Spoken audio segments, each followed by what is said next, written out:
Assalamu alaikum. Today we will start with chapter 5 about forces. Before we start, please prepare your stuff and follow these instructions. At the end of this video, you will be able to identify some of the forces we talked about them previously. We are going to give them a name and specify their characteristics. It's experiment time. Please pause the video to prepare the following materials. If you have them, you need a ball, a wire or a string. Let's start. First experiment. Materials needed: a ball. You should release the ball so that it falls freely. Let's see how. We release the ball so it falls freely. Try to answer the following questions. It's not a big deal if you didn't know the answer. Let's start. What is the reason behind the movement of the ball? What do you think? It is due to a force attracts it. What is responsible for this force? Gravity of Earth. Excellent. Indicate the line of action of this force. Let's remind you about the line of action. The line of action could be vertical, horizontal, or oblique. What do you think the line of action here? It is vertical. Indicate the direction of this force. Let us remind you about the direction. The directions could be upward, downward, to the right, to the left, or in between. What do you think the direction was here? It was downward. Choose the correct answer. The force acting on the ball when it falls freely is called magnetic force, gravitational force, or muscular force. What do you think? It's a gravitational force. Why? Because it's done by the gravity of the Earth.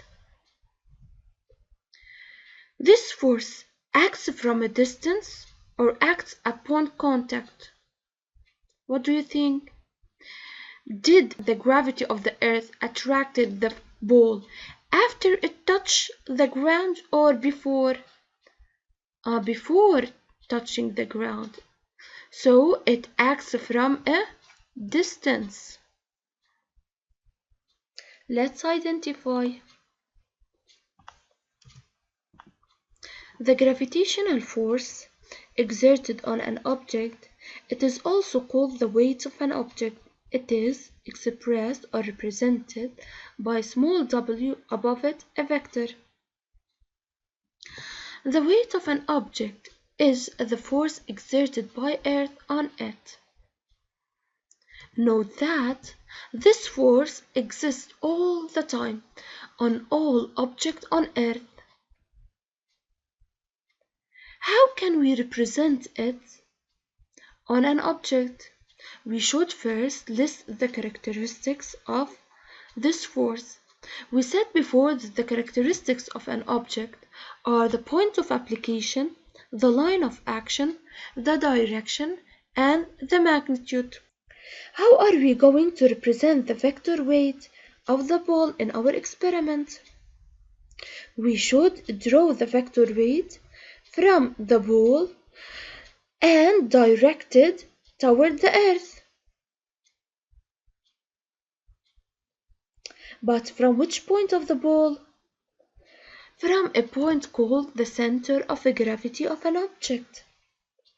The center of gravity of the ball here is the center of the ball. The line of action of this force is vertical, straight line, and the direction is downward, as shown here, starting with the center of gravity of the object. Here the center of gravity, we said it's the center of the ball. The line of action of this force is vertical, and it should be straight vertical line. The direction will be downward toward the earth. Finally, the magnitude. The magnitude is represented with small w, and the SI unit of this force is in Newton, related to Isaac Newton. The magnitude, note that the magnitude is different according to the object, since the earth exerts force to attract the object to it. Heavier objects are attracted by higher gravitational force. Center of gravity. The center of gravity is divided into two parts: two regular geometrical shapes and irregular geometrical shapes. Regular geometrical shapes like squares, rectangles, and circles. In a regular geometrical shape, to identify the center of gravity in regular geometrical shapes, we should draw the diagonals of an object. We draw the diagonals of the square, and we will obtain the center of gravity. Same for the rectangle, we should draw both diagonals. The intersection point is the center of gravity, while in circle is the center of the circle. In irregular geometrical shapes, usually the center of gravity is usually given, and in higher grades you will learn how to determine it. Now, experiment 2. Materials needed: a ball, a spring. Procedure: attach the ball to the free end of the spring. We attach the ball to the free end of the spring. Let's try now solving the exercises. The ball doesn't fall. Why? Why do you think the ball doesn't fall? Because it is held by the spring. What happens if the spring is cut? What do you think? Exactly, the ball will fall down. Does the spring exert a force on the ball? What do you think? For sure, yes. The force exerted by the spring on the ball is called tension force. Indicate the direction of this force. How can we know? Since the spring avoids the falling of the ball downward, so here the direction is upward. The tension of the spring is a force acting from a distance or a contact force. Can this type of force, which is the tension, act from a distance? Can the spring attract or do a force on the ball without being in contact? No, of course. So this type of force is a contact force.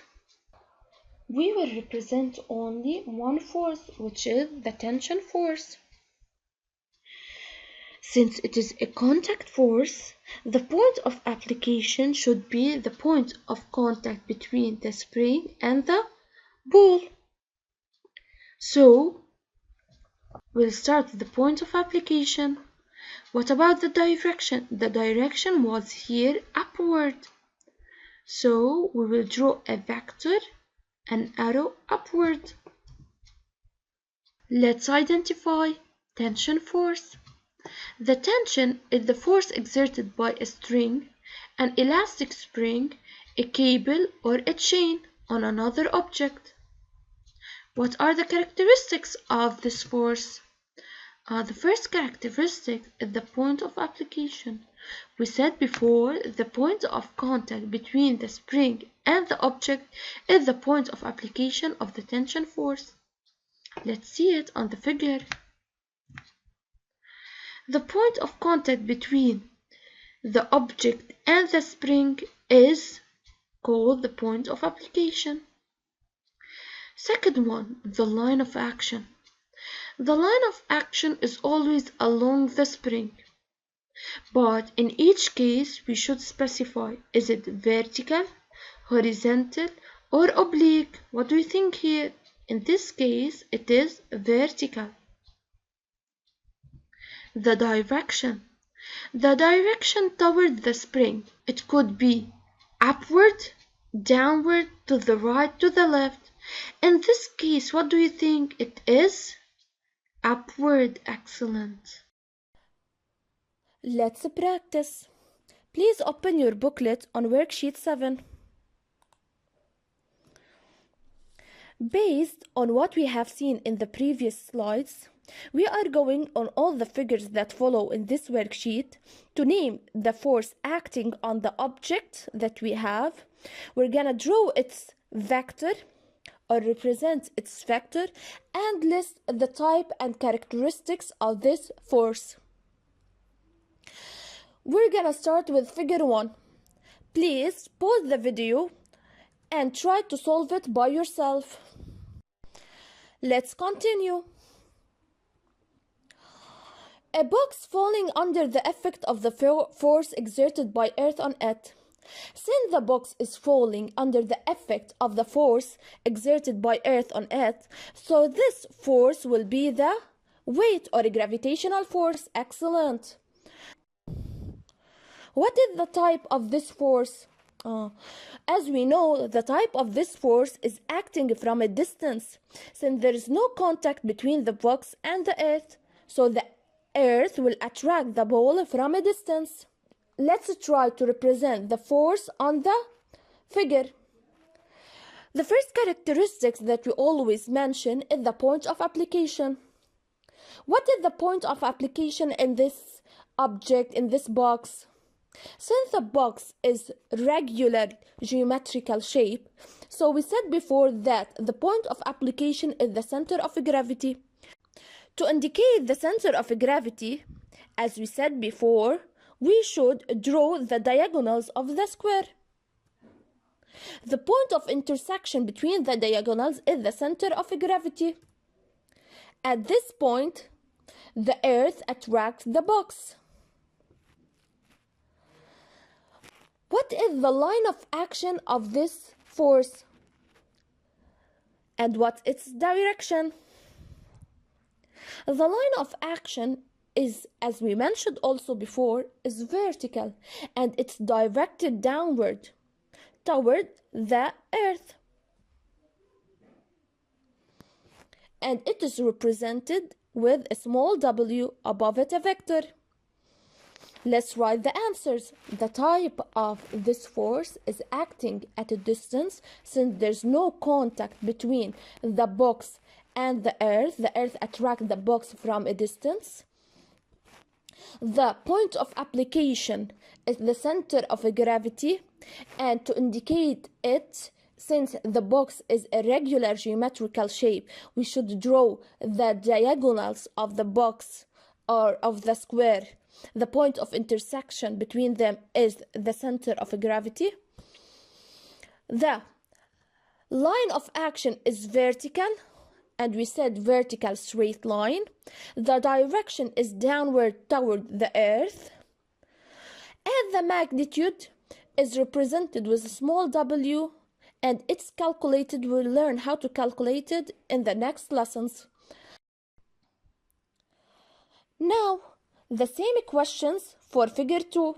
You have to name the forces acting on the ball in figure 2 and indicates the type and characteristics of each one. Let's read the given first. A ball suspended from the free end of a spring. Here we have two forces acting on this ball. So please pause the video and try to solve it by yourself. Let's continue. I'm gonna give you a small tip. Each time you are asked about the forces acting on an object, mention always the weight of the object, since the force of gravity works on each object on Earth. So, what is the first force acting on this ball? It is the weight or gravitational force. Note that also the characteristics of the gravitational force or the weight is always the same, since it's always directed toward the Earth. So the type of this force is what? Very good. It is acting at a distance. Let's try to represent it. We have this ball. So the point of application is the center of gravity of this ball or the center of the ball.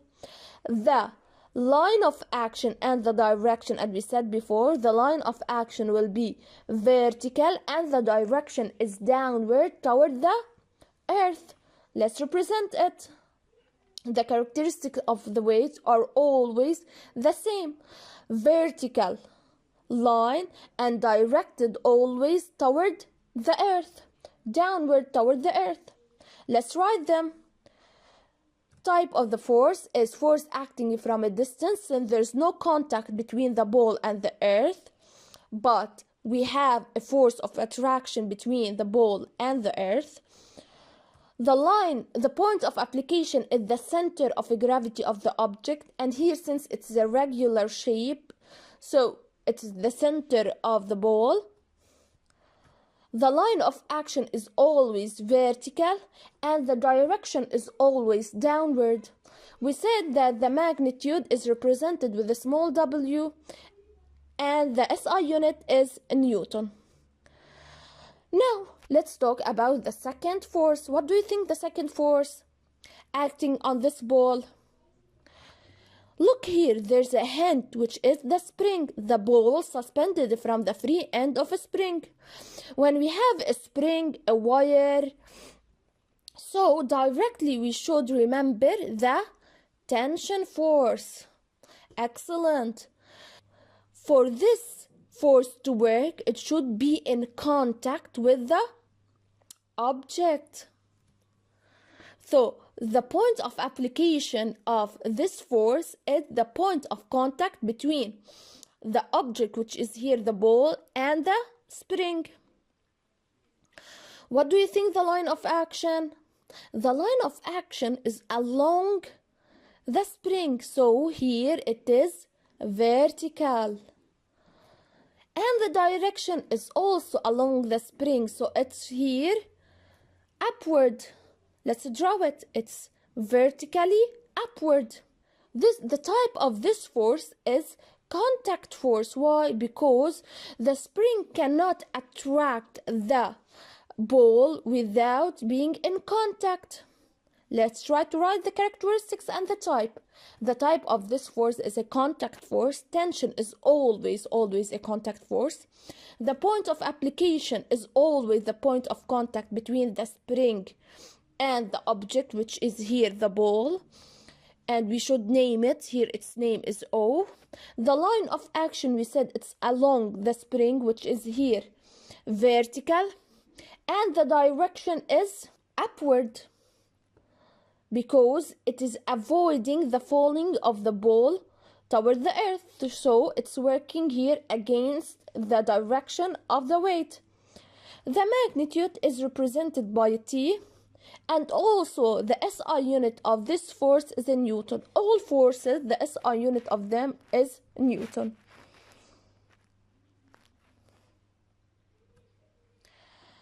In this video, we indicate the type and characteristics of the weight and the tension. Are there other forces? We're gonna find out in the next videos. Please study by heart the table of figure 1 and 2 in worksheet 7 and write it as an auto dictation. Thank you.